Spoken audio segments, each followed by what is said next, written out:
4th, 2023. Day 2 of the Sweet 16. We've got a nice NBA card, smallish NHL card, which is always nice. And, last night's Sweet 16 did not disappoint. Boy, I had UCLA in that one. Ouch. That was a tough one to swallow. It is what it is. They could not score. They had so many chances, just couldn't score. They were just gassed. But when their backs were to the wall, they came down, they made the shots, and they just got beat. But even down to the last play, they were there. And it's like you can't ask for a lot more than that. So, if you're gonna lose, I've lost worse ways than that. I also had Arkansas yesterday. How about the Hogs, Chris? Just never got out of the pen. What do you think of that one? Yeah, they just unfortunately couldn't. Like you said, they couldn't get out of the blocks. UConn, it was just a combination of things. Arkansas couldn't get out of the blocks. UConn just looked really good. This looks like it was UConn a horrible day for the SEC. It was. I would say the worst days for the ACC recently are when Florida lost to UCF by about 400 points 2 weeks ago or last week, and yesterday. Yesterday was bad. Yesterday was about as bad as it gets because Florida Atlantic. Once they got to the lead, they were a winner. They were a winner. Yeah, they were not going to lose. It was like Tennessee had no answers. Yeah, you could see once the 3-point shots started falling in the second half, it was a wrap for today. We have a super similar game to that one, and that's the Miami-Houston game. Very, very similar teams. Miami, very similar to Florida Atlantic. Houston, very similar to Tennessee. I mean, it is almost the exact same game. Will it have the exact same results? I hope so, but it's like, we don't know until it's played. We've got Texas against Xavier. Xavier returning to the Sweet 16. Returning to the tournament with Sean Miller back in town. The boys are back in Texas. This is about as good as they've looked in about 100 years, man. I mean, this team is – that's as a Miami fan, we got to play Texas next time. I would guess the winner of that's got a great shot to go all the way. It is the Miami bracket, Miami, Houston, Texas, Xavier – has turned out the toughest of all the brackets. It's the only bracket where the high seeds went. Every other bracket, the seeding was way off. The highest seed left is like a 4 or 5. But in that bracket, it's 1, 2, 4, and 7, 6, 7. So it's like 1, 2, 4, 1, 2, 5, 7, something like that. It's the only one that's played out like that. The other game, San Diego State, Alabama, well, the way the SEC played yesterday, I don't know, man, how much faith you could have in the Tide, who also, did beat a similar team. They beat Houston, right? So it's like, it's similar style. So a lot of good games there. We got NHL. One of our streaks was broken last night. That was the Winnipeg Jets, right? Or was it the other one? Which one was it? The Capitals. It was the Capitals breaking that home puck line streak. But our other puck line streak, alive and well. And the Coyotes also a puck line streak now cooking 9 in a row puck liners. So good day of sports today. I'm excited for it. Of course, I'm stoked for that Sweet 16 matchup of Miami and Houston. Maybe I'm looking at through orange and green colored glasses, but then again, the Sharps have been taken behind the woodshed in Miami games all season long. I mean, almost every single game has been. I mean, look at Bittler's record in Miami games. He's a sharp chaser, right? So look at his record in Miami games this season. What is he, like 1-17 or something?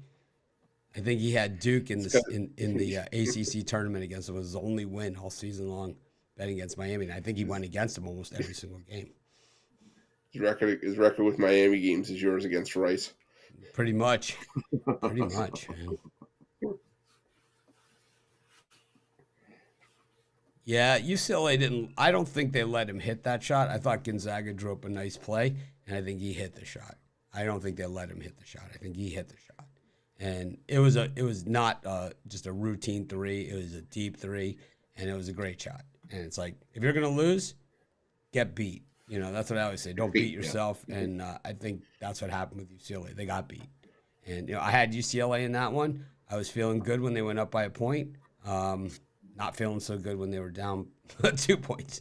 I think that it didn't really come down to that final heave or anything like that. It was before, when they had the ball stolen, when they had the chance to come down the court down by 2 to go for the tie, get it to overtime, or hit the 3 for the win. And they didn't even get anything. They didn't even get a shot off. And so how about in the Kansas State game, Chris?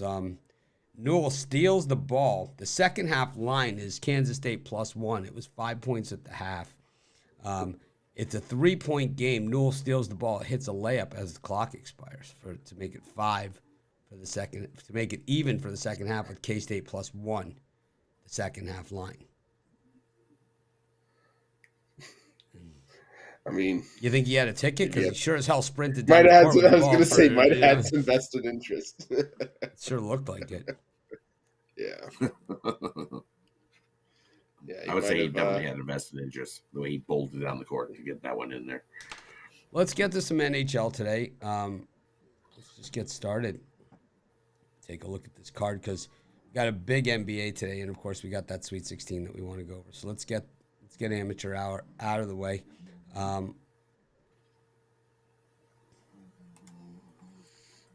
got the Blue Jackets and the Islanders, the Buffaloes versus Devils, and Colorado -450 versus Arizona. Chris, I'll take the Islanders in regulation here against the Blue Jackets. The Islanders just a better team, playing better hockey right now. You might see a backup here in Varlamov for the Islanders here, but I don't think it matters. I think the Columbus Blue Jackets, better off just mailing it in on the season, and the Islanders still fighting for their playoff lives here. They're not in by any stretch of the imagination. I mean, they're not safe.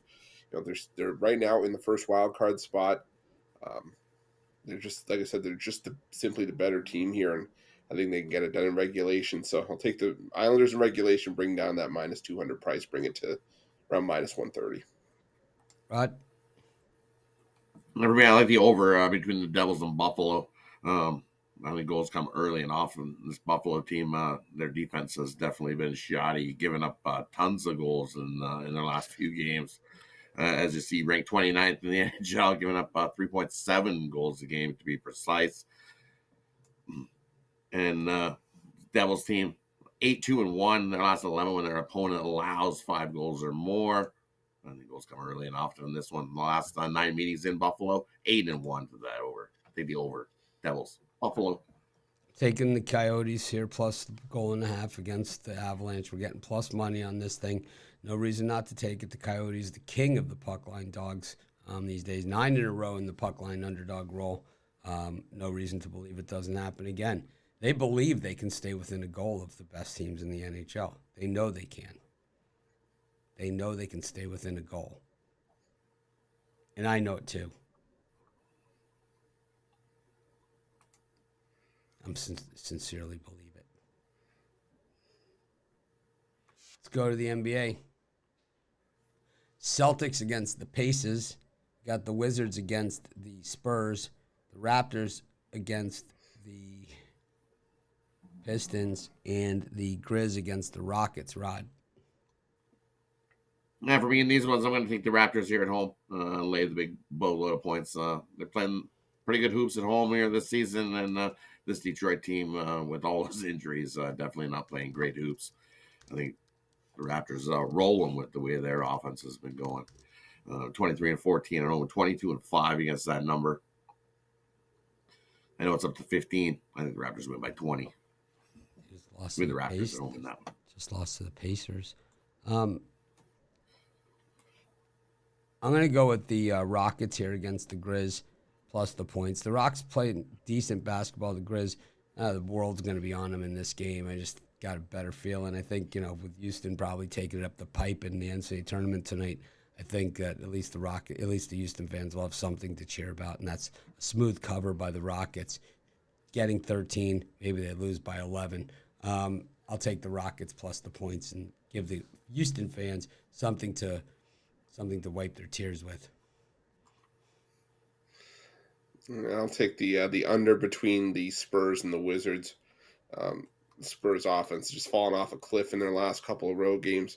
94 points against the Bucks, 84 against the Pelicans.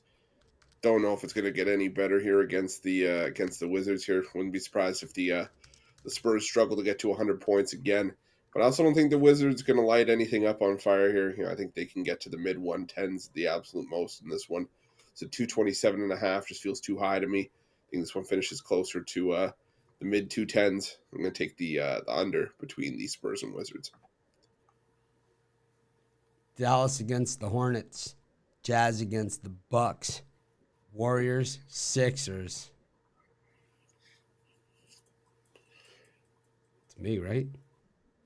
Yep. I'm taking the Sixers on the money line here against the Warriors. I just think there's way too much value here to pass up on. The Sixers have been an absolute machine this season. As good as the Warriors have been at home, they don't win them all. And I think, this is a spot where you could say they're not going to win this one because Joel Embiid is on a mission. And I think giving him a showcase spot like this, after people are done watching the Miami-Houston game, they'll tune into this one. Avoid that boring late-night college basketball action. Tune into this game and be cashing, while they're cashing those Miami tickets, parlaying them in on the 76ers. Go Canes. I'm going to take the for mine. I'm going to take the Milwaukee. Can we Bucks tie here. Miami into every single pick today? You could try. I wouldn't I'm blame trying. you for. I'm trying. Yeah. I'm going to take the Milwaukee Bucks here. Love my Canes.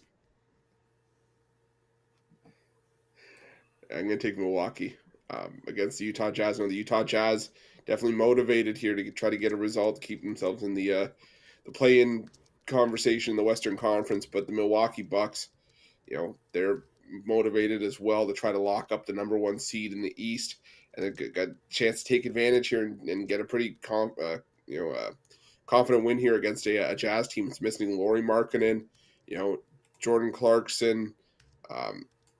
I know it is baked into the line, but I just think that, when you look at the on-court product, I think not having those guys for the Jazz is definitely going to hurt here against a Milwaukee Bucks team that has Giannis off the injury report. He's not there.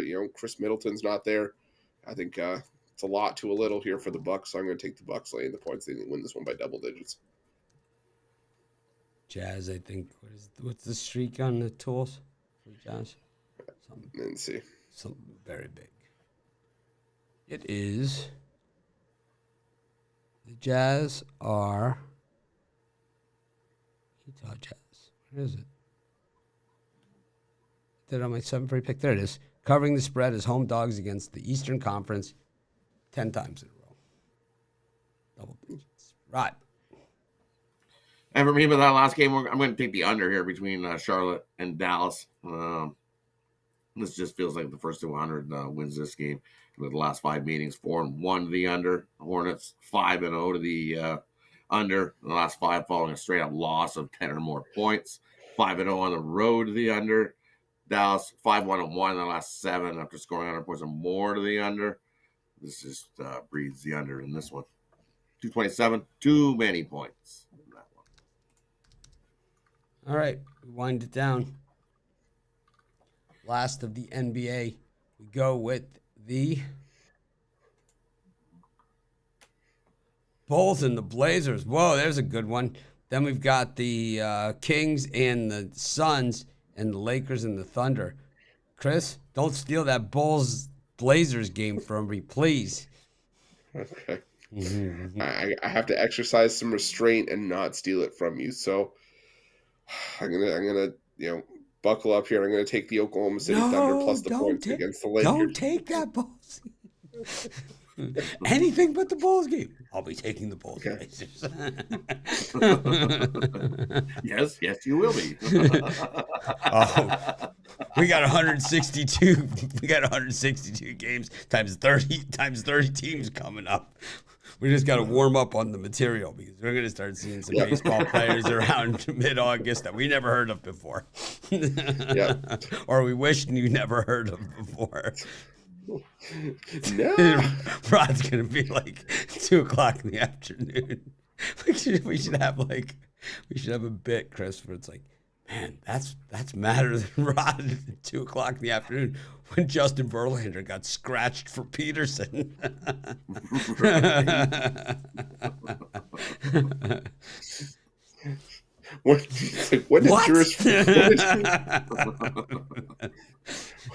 When did Juris Familia become a spot starter? What the hell? How did that? He's tearing up his ticket. The game hasn't even started yet. Oh, yeah.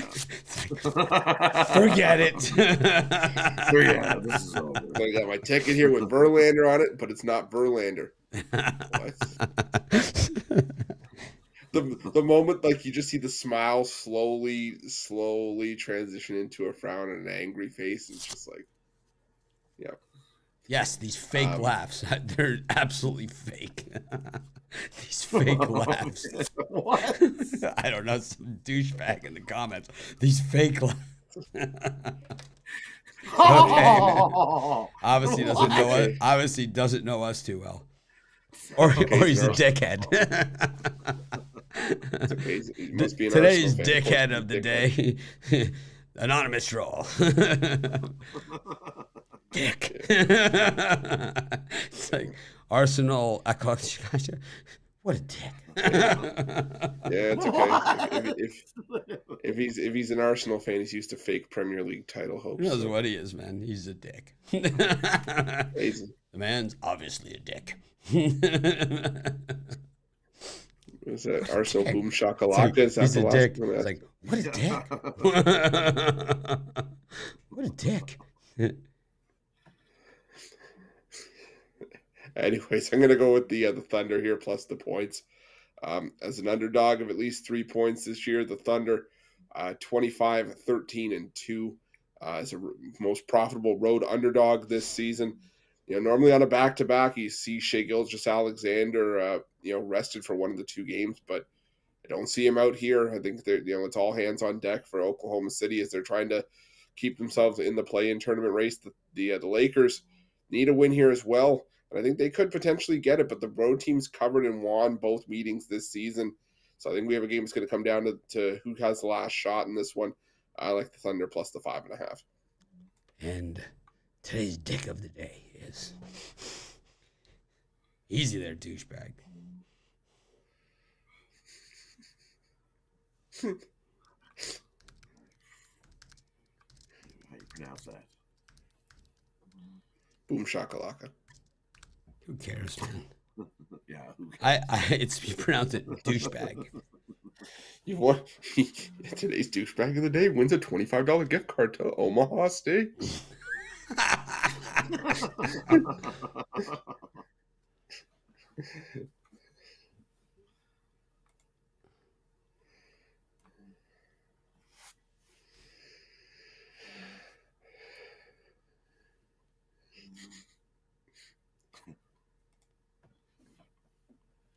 Rod, you're up. Well, in these ones, I'm going to go with give me the Sacramento Kings, lay the points. Team that likes to bounce back off of a straight-up loss. 5-1 ATS their last 6 following a straight-up loss. 4-1 the last 5 versus a team with a winning straight-up record. Phoenix, don't look now, but they're 0-6 ATS their last 6. 0-6 ATS their last 6 following after allowing 100 or more points. I think the Sacramento Kings roll the Suns in this one. I'll lay the 3.5. It's fake tears and laughs because everyone knows I laugh. I laugh so hard I cry. Everyone knows that. So it's got to be fake laughs and tears. and giggles. And shits. Fake shits and giggles. I was just going to say, don't tell me it's fake shits and giggles. Yeah. It's too good. You shouldn't address these people. Where's Steve-O when you need him? Probably under a bridge. Fuck. So did you do Thunder and... So you guys left me the Blazers, right? Oh, yeah. Yeah, Well, you said you wish. won. Yeah.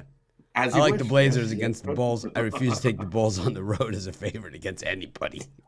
It's pure stupidity. 14, 18, and 2. I know the Blazers have been in the cesspool, but no better way to get out of the cesspool than to see the Chicago Bulls on the other side of the court. We're taking the Blazers. Those fake laughs. All right. We go to Sweet 16 action. This is what we've been waiting for. Let's just go through all the games together. Why not? We're at that time. Celebrate our season that we had.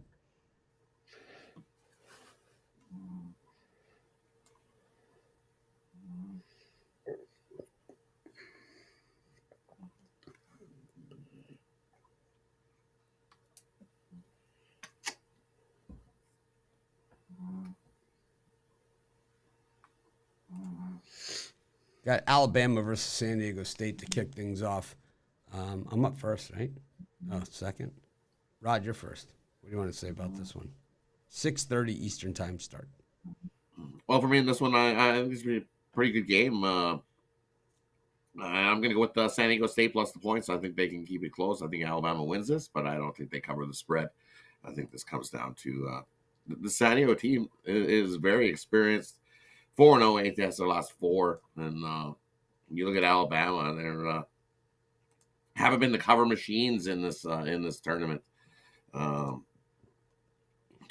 in their last 7 tournament games.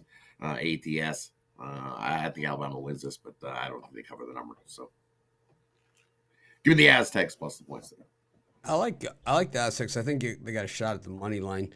I also like the under here. I think that San Diego State dictates the pace. I think they make it uncomfortable for Alabama out there, and I think that's what you have to do. You're gonna have to pressure every shot. You're gonna have to, make them work for every single rebound and try and get them into foul trouble. If you let them run the court on you, they're gonna run you right off of it. So I think this one's all about pace. Chris? Yeah, I'm gonna take the over here. Chris, like pace, pace salsa, chips, picante, cheese, nachos, nacho plate. Let's make some chili. Get the bag cheese. Told my wife that we declared we declared Bucatini a food group yesterday. Bucatini, the official pasta of Big Dogs. I love me some Bucatini. Maybe we can get to Checo to pull out a sponsorship deal. I love it. I could get behind that one. That's like a product I really could endorse because I really do use it. I love it. We've turned down a few sponsorships recently. Take it. One of them was not to Checo, or else we'd be eating bowls of pasta on the morning. It'd be like the Seinfeld scene. Free coffee for the rest of your life, and I'll take it. Free pasta for the rest of your life, and I'll take it. You had me. I'll take it. Yeah, I like the over here. It's hard for me to get behind either one here because the Mountain West has had so many issues in the Elite Eight in the past, but the SEC, like we talked about earlier, did not look good yesterday. But I think there is going to be some points scored in this one. Alabama really has had no issues, putting up points in the first couple games of the tournament, and even against San Diego State, they should be able to get well into the 70s here. I think San Diego State can put up their points as well and get this one at least into the 140 range. So give me the 137.5. I'll take the over between San Diego State and Alabama. All right, we got Miami up against Houston. I'm a homer and I don't care. And the thing is that when we look at, the way a lot of people handicap college basketball, one of the big things they take into account is the POM rankings. Miami doesn't rate out into the POM rankings. They don't. And they've defied the POM rankings all season long. They've been in the mid-30s to low 40s behind teams like Duke and Virginia in their conference that they beat head-to-head, outright, badly. And Houston ranks very highly in there. They have a lot of those adjusted averages and all that other crap, which doesn't necessarily, put itself out on the court like that. But we did see Houston get absolutely smoked about a week and a half ago by Memphis. They got crushed in that game as 5.5-point favorites. They're 7.5-point favorites here, about the same number that Auburn was over Miami last year.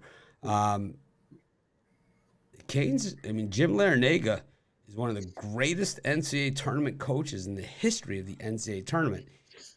When he made it to the Final Four with George Mason, they beat a UConn team that was considered to be one of the best teams of all time. Much better than this Houston team. Much better. A UConn team that had won national championships, you know, in many years. I believe they had won it the year before. He took them out, went to the Final Four. You know, Kelvin Sampson, great coach. Houston, great team, great players, but Sasser's banged up. And how effective is he going to be in this one? I just don't see it, man, because Houston, terrible at following up covers. 1-6 against the number. The last 7 following a game that they covered the spread. Just 2-6 against the number in the last 8. 2-5 against the number following a straight-up win against a team that's done nothing but defy the odds makers all season long. C-A-N-E-S, Canes! Chris? Yeah, I'll take Miami in the points as well. I can. I think. Chris is like, I like my. I think. yeah, exactly. I like the seat. I'm comfy here. Yeah, exactly. It's not, you don't just establish a butt groove in your chair. Okay, it takes time, patience. But no, I do like the value of the points here with Miami. Like you said, I think Marcus Sasser, despite all the amount of rest that you can get him, from having a few days between games, I still think it's a groin injury, I believe. So, something that's probably going to nag for a little bit. And Miami, they have the talent to match up with Houston here. Houston loves their pressure, but it's nothing that Miami hasn't seen already this season. So, I'm going to take a shot here. Yeah, I'll take my Miami on the points. Where's Al Ninos? I believe Al Ninos is in Oregon, trying to be that one extra vote as they try to legalize mushrooms. Rod?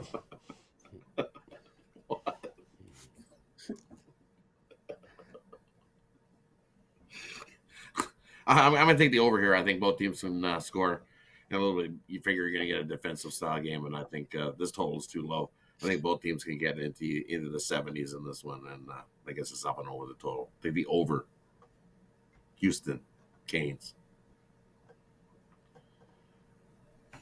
It's going to be a hell of a game. I know that much.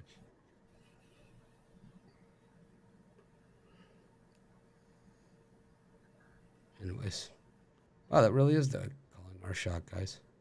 Nice. Thanks, guys. Appreciate it. Big fan. Anyways, a lot of times people come in, they're just imposters, but actually that is those guys. I did the check. Go to our next game. It is Creighton versus Princeton. Chris? Yeah, I'm going to take, it's not going to be all that popular, but I'm going to take Creighton to end the Cinderella run here. It's super popular. I think the world is on Creighton here. Really? Actually, I thought I haven't seen one Princeton. I've seen maybe 1 or 2 Princeton comments. And on the consensus, I think it's like 85%. Yeah, well, I still think Creighton, unfortunately for Princeton, ends the run here. Creighton, they're just the far more complete team here. I'll give Princeton full credit. They shut down Arizona. They blew past Missouri. But I just think that there's just too much here for Princeton to take out Creighton here. Creighton, they've got so much size inside. They've got the far better guard play. And I just think that, Creighton was a team that, a lot of metrics, sites and everything loved over the course of the season, despite their struggles. I think now that, the Creighton is fully healthy, we're just seeing how good this Creighton team actually is. Like I said, full credit to Princeton, but I think Creighton ends the run here. I think they win this one by 12-15, so give me Creighton. Creighton ranks 1,004th in the nation academically. out of about 20,000 colleges, which means these are two schools that wouldn't let us anywhere near the admissions department. Rod. No. It's like, you three, you stay the hell away from here. I said no. No means no. The next time, I'll be calling the police. Rod, go ahead. Well, for me, this one, I like the under here. You look at Princeton, 6-0 to the under in their last 6 tournament games, 7-1 to the under in their last 8 neutral site games. While Creighton, following a ATS win, 9-4-1 to the under. I think there's too many points. Princeton slows this game down, and we don't have a track meet. They definitely don't want to get into a track meet with Creighton. Give me the under in this one.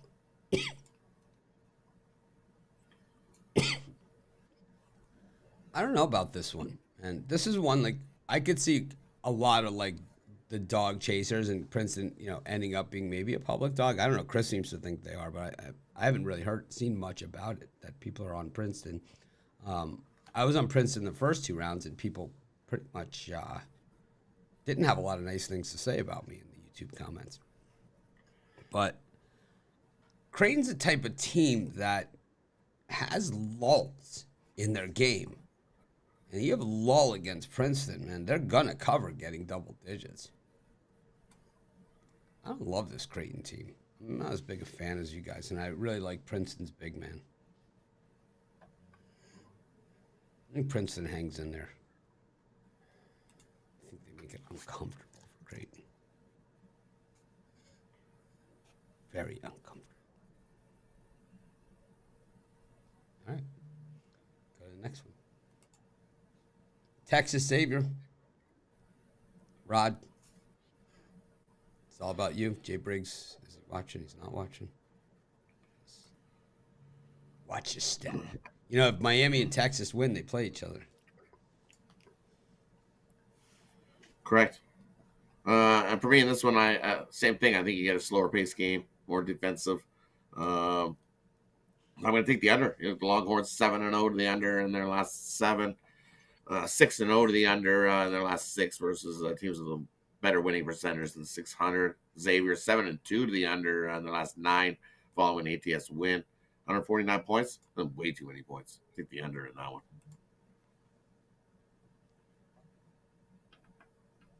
I like the over, but aside from that, I think Texas is playing exceptional basketball.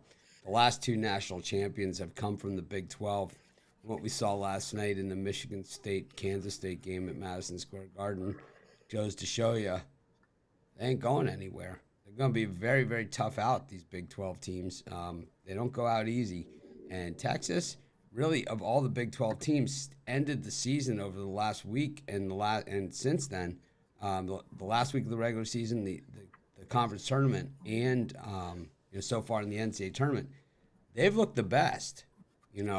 That game against Penn State where they didn't cover was classic bullshit. I mean, classic bullshit. It was awarding a 4-point play on a 3-point shot up by 10 points. What the hell is that? The hell is it? I have no idea. I figured it would be fun yesterday on the afternoon jam session to ask Jay Briggs his opinion on that inbound pass for the Warriors against the Mavericks. What is that? God, man.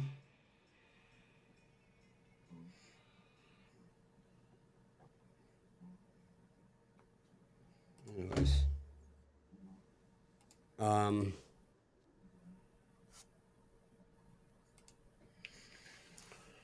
I think Texas found himself a good head coach. Chris? Yeah, I am going to go with the over here. 2 teams, top 15 in the country in adjusted offensive efficiency, to their top 60 in average possession length on offense. Like to play fast pace. They like to put up points. And, 149, it is a massive total for a Sweet 16 game, but I think this is one that's probably going to get closer to 155, 160, I think, when all's said and done. So I'm going to take the over here. I think we get lots of points. I like the first half over as well. I think we get a ton of points. I know the first couple rounds were under Central, but I like the over in this one. A lot of totals from you guys here. Rod? I already gave my play on that one. Oh, okay. Time for parlays. Chris, you're going to give oh, we're not. Chris is last on the parlays today. Rod, you're up first. Well, for me, I'm going to go with the New Jersey Devils, with the Sacramento Kings, lay the points, and that Texas game under the total. Taking the Coyotes on the puck line. 76ers, money line with, let's see.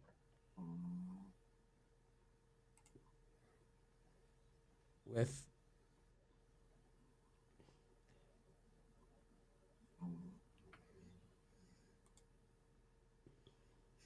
Blazers money line against the Bulls.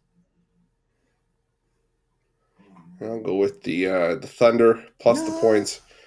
I'll go with Miami plus the points, and I will go with the Milwaukee Bucks laying the points. All right.